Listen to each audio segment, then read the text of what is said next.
ಇನ್ಮುಂದೆ ಸ್ಪ್ಯಾಮ್ ಕರೆಗಳ ಬಗ್ಗೆ ಅಥವಾ ಅಪರಿಚಿತ ಸಂಖ್ಯೆಗಳಿಂದ ಬರೋ ಕಾಲ್ ಯಾರ್ದು ಅಂತ ತಿಳ್ಕೊಳ್ಳೋದಿಕ್ಕೆ ನೀವು ಥರ್ಡ್ ಪಾರ್ಟಿ ಅಪ್ಲಿಕೇಶನ್ಗಳನ್ನ ಇನ್ಸ್ಟಾಲ್ ಮಾಡುವ ಅಗತ್ಯವಿಲ್ಲ. ಯಾಕಂದ್ರೆ ಭಾರತದಲ್ಲಿ ಮೊಬೈಲ್ ಬಳಕೆದಾರರಿಗೆ ಟೆಲಿಕಾಂ ನಿಯಂತ್ರಕ ಸಂಸ್ಥೆ ಟ್ರಾಯ್ ಒಂದು ಸ್ಪೆಷಲ್ ಸೌಲಭ್ಯವನ್ನ ನೀಡ್ತಾ ಇದೆ. ಎಸ್, ಇನ್ಮುಂದೆ ನಿಮಗೆ ಬರುವ ಕರೆಗಳ ವಿಧಾನವೇ ಬದಲಾಗಲಿದೆ.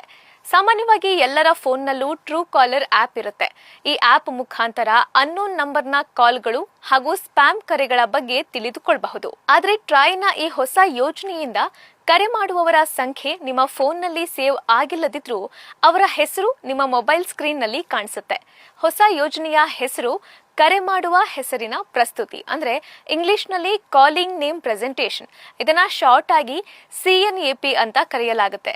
ಕಾಲರ್ ಐಡೆಂಟಿಫಿಕೇಶನ್ ಸರ್ವಿಸ್ನ ಈ CNAP ವ್ಯವಸ್ಥೆಯ ವಿಶೇಷವೇನೆಂದ್ರೆ ಇದು ಟೆಲಿಕಾಂ ನೆಟ್ವರ್ಕ್ನಲ್ಲೇ ಅಂತರ್ಗತ ವೈಶಿಷ್ಟ್ಯವಾಗಿ ಕಾರ್ಯನಿರ್ವಹಿಸುತ್ತೆ. ಅಂದ್ರೆ